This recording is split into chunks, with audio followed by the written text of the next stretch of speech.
बिस्मिल्लाहिर्रहमानिर्रहीम, अस्सलाम वालेकुम। इस वीडियो में हम आपको मरियम औरंगजेब के बयान कि इमरान खान अपनी शक्ल देखो, नवाज शरीफ से मुकाबला करते हो और पीडीएम की तरफ से शहबाज गिल के असिस्टेंट की बीवी को गिरफ्तार करने पर और अंसार अब्बासी की उल्टी कलाबाजियों पर इस उम्र में भी जरूरत से ज्यादा होशियार बनने की कोशिश पर दिलचस्प तबसरे और तज़किये दिखाएंगे। सबसे पहले जान लें कि शहबाज गिल की गिरफ्तारी इसलिए भी जरूरी थी कि ये मरियम और शहबाज शरीफ समेत पूरी पीडीएम को सिर्फ एक्सपोज नहीं करता बल्कि मंजी भी ठोकता है। ये क्लिप देखें। ਮੈਨੂੰ ਦੱਸੋ ਜਿਹੜਾ ਤੁਹਾਡਾ ਭੂਆ ਦਾ ਪੁੱਤਰ ਚਪੜਾਸੀ ਮਕਸੂਦ ਹੈ ਜੋ आपका ड्राइवर है नहीं, ਇਹਨਾਂ ਦੀ ਕਿਹੜੀ ਭੂਆ ਨੇ ਇਹਨਾਂ ਦੇ ਅਕਾਊਂਟ ਦੇ ਵਿੱਚ 2-2 अरब रुपया पाया है? इनको कौन सी फूफी ने ईदी दी थी? ये कौन से गन्ने बेचे? जब शहबाज गिल की तरफ से शर्म दिलवाने के बावजूद अता तार ने कोई जवाब नहीं दिया तो फिर क्या हुआ था, ये क्लिप देखें। You are a lawyer, sir. You have 5 seconds. मेरे नाल ज्यादा मुंह मारी करने की लोड़ नहीं है। हम आप इससे 12 का पहाड़ा सुन लें, आप इससे अली पे सुन लें, आप इससे एबीसी सुन लें, आप इससे कुछ सुन लें। मकसूद चपरासी का नहीं बताएगा इसकी किस फुफी ने उनको 2 अरब रुपया दिया है। मरियम औरंगजेब के बयान पर तबसरों से पहले जान लें कि आधी रात को शहबाज गिल के असिस्टेंट के घर पुलिस ने बगैर वारंट छापा मारकर इसकी बीवी पर तशद्दुद करके इसे गिरफ्तार कर लिया था और इसे डराया धमकाया जा रहा है कि शहबाज गिल से मुतल्लक हम जो कुछ मांगे वो लेकर आओ। अतर काज़मी ने ये तस्वीर शेयर करते हुए कहा, जमहूरियत बेहतरीन इंतकाम है। ये बच्चा जो आपको इस तस्वीर में नजर आ रहा है जेल के बाहर खड़ा है अपनी माँ के साथ ताकि इसके बाप से इसकी मुलाकात हो सके। क्या कभी किसी ने सोचा था कि जब इस बच्चे की हुकूमत आएगी वो हुकूमत लोगों की माओं को ही घरों से उठवा लेगी? शहबाज गिल के असिस्टेंट की बीवी को किस तरीके से रात को इस्लामाबाद की पुलिस ने उठाया, उसकी 6 महीने की बच्ची आज आपको अदालत के अंदर, थानों के अंदर रोती हुई नजर आई। क्या कभी बीबी ने यह सोचा होगा कि जब मेरा ये बच्चा जवान होगा और इसकी हुकूमत आएगी और इसकी हुकूमत में 6-6 महीने के जो बच्चे हैं उनकी माओं को घरों से उठवाया जाए? एंकर पर्सन इमरान रियाज खान ने कहा, क्या पाकिस्तान में आम आदमी के लिए कोई जगह नहीं है? ताकत के इस्तेमाल में अंधे होकर 10 माह की बच्ची को भी न बख्शा। जाती मुफाद और अना की इस लड़ाई को औरतों और बच्चों से तो दूर रख लेते, मगर शायद आपके सीने में दिल नहीं है। अंसार अब्बासी ने ट्वीट किया, शहबाज गिल केस में इनके ड्राइवर के अजीज रिश्तेदारों को गिरफ्तार करना कानून की खिलाफ वर्जी है जिसकी कतई तौर पर इजाजत नहीं दी जानी चाहिए। इमरान राजा ने अंसार अब्बासी को जवाब दिया, ये कोडेड लैंग्वेज है। इस वक्त पाकिस्तान के इंसानी हुकूक के चैंपियन और आजादी इजहार राय के दाई के अलावा मजहबी काठे दानश्वर भी पीटीए की क़यादत और सपोर्टर्स को इनके खानदानों समेत खत्म करने की ऑफिशियल मुहिम नहीं चला रहे, मगर अंदर से इस पर मुत्फिक हैं। याद रहे, अंसार अब्बासी सहाफत के साथ साथ दूसरों को इस्लामी दर्स भी देते हैं, लेकिन खुद फजलुर रहमान की तरह अपने पिछले बयानात और नजरियात को नजरअंदाज करने के बाद, पिछले नजरियात दफन करने के बाद नए हालात और वाकयात के मुताबिक नए नजरियात कायम करते हैं। इसके लिए दिलचस्प अंदाज इख्तियार करते हैं, चूँकि अपने आप को इस्लाम के करीब और हद से ज्यादा सच्चा साबित करने की कोशिश करते हैं, इसलिए बात को दिलचस्प अंदाज में घुमाने की कोशिश करते हैं और कुछ चीजों पर खामोशी इख्तियार करते हैं। स्क्रीन पर देखें, इमरान खान के दौर में डॉलर पर ऐसे सैकड़ों ट्वीट्स करने वाले ने इमरान खान के दौर के बाद डॉलर पर एक भी ट्वीट नहीं किया। डॉलर 250 तक गया लेकिन एक लफ्ज तक नहीं लिखा। आज जब डॉलर 4 रुपए गिरा तो फौरन खबर लगा दी। इस दानिश्वर को समझने के लिए आपको एक सच्चा वाकया सुनाते हैं जो एक सार्फ ने शेयर किया। लिखा, आज फिल्म साज असलम ईरानी याद आ गए जो मौलवी साहब के पास अपनी फिल्म डाची की प्रमोशन के लिए गया था। क्योंकि इन दिनों नया नया पाकिस्तान बना था, रेडियो भी किसी किसी के पास था, इसलिए कारोबार की तशहीर के लिए मस्जिद का लाउड स्पीकर ही इस्तेमाल होता था। फिल्म साज असलम ईरानी ने कुछ पैसा इकट्ठा किया और फिल्म डाची बना दी जिसे बम्बिनो सिनेमा लाहौर में रिलीज करना था। इस सिलसिले में वो मौलवी साहब के पास गया कि जनाबे वाला आप ऐलान कर दें कि बम्बिनो सिनेमा में इतवार वाले दिन डाची फिल्म रिलीज हो रही है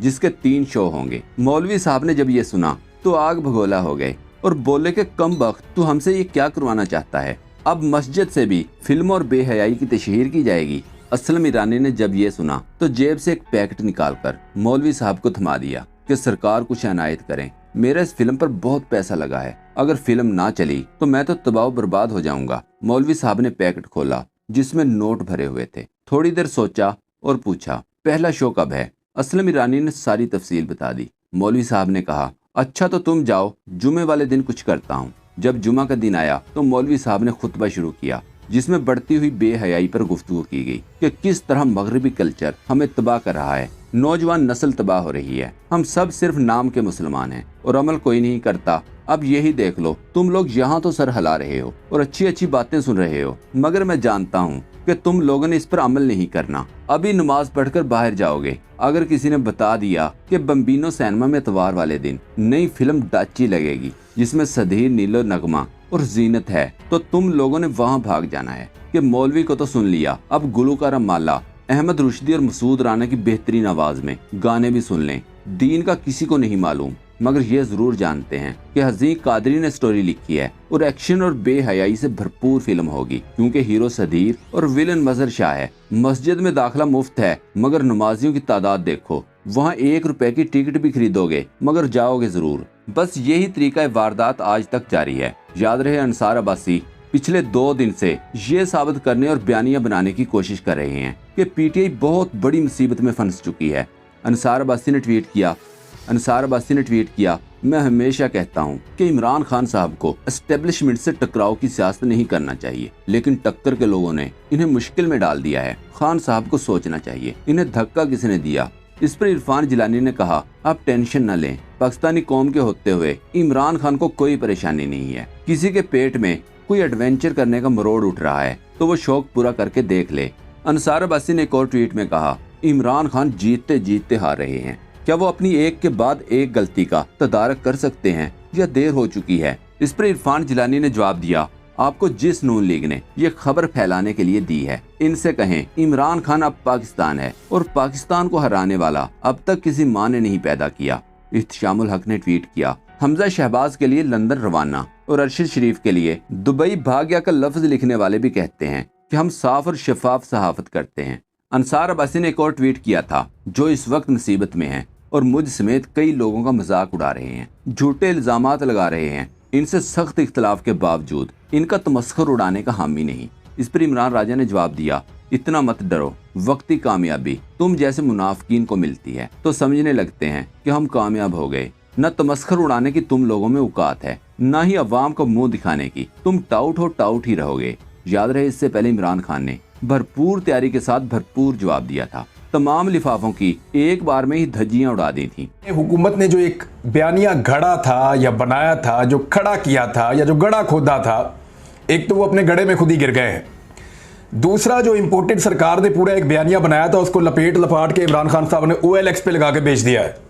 जाओ अब खरीदते फिरो, बेचते फिरो, जो मर्जी करो। प्रेस कॉन्फ्रेंस में इमरान खान ने नवाज शरीफ का क्लिप चलाकर दिखाया तो नून लीगी सहाफी कामरान यूसुफ ने कहा, इमरान खान ने अपने खिताब के दौरान नवाज शरीफ की गुजरांवाला में की गई तकरीर का वो क्लिप चलाया जो आज तक किसी मेन स्ट्रीम मीडिया को चलाने की हिम्मत नहीं हुई।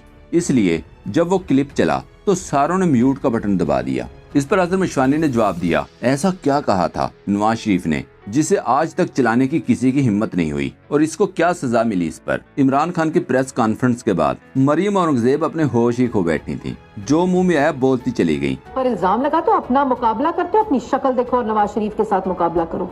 इस पर सीनियर सहाफी अनवर लोधी ने जवाब दिया, मोहतरमा फुर्सत मिले तो आप भी आईना देख लीजिए। इरफान जिलानी ने ट्वीट किया, मरियम औरंगजेब इमरान खान को कह रही हैं कि जरा अपनी शक्ल को तो देखो, अल्लाह की पनाह, तौबा अस्तगफिरुल्लाह। इस पर एक सोशल मीडिया सार्फ ने लिखा, मरियम औरंगजेब तुम अपनी शक्ल भी देख लिया करो, या ये शक्ल सिर्फ दूसरों को डराने के लिए रखी हुई है। रहीक अब्बासी ने लिखा, नून लीग इस कौम से पता नहीं कौन कौन से बदले ले रही है कि एक दिन राणा सना और दूसरे दिन मरियम औरंगजेब को प्रेस कॉन्फ्रेंस पर बिठा देती है। इस तरह के चेहरे टीवी स्क्रीन पर देखना किसी सजा से कम नहीं है, क़यामत की निशानियां हैं।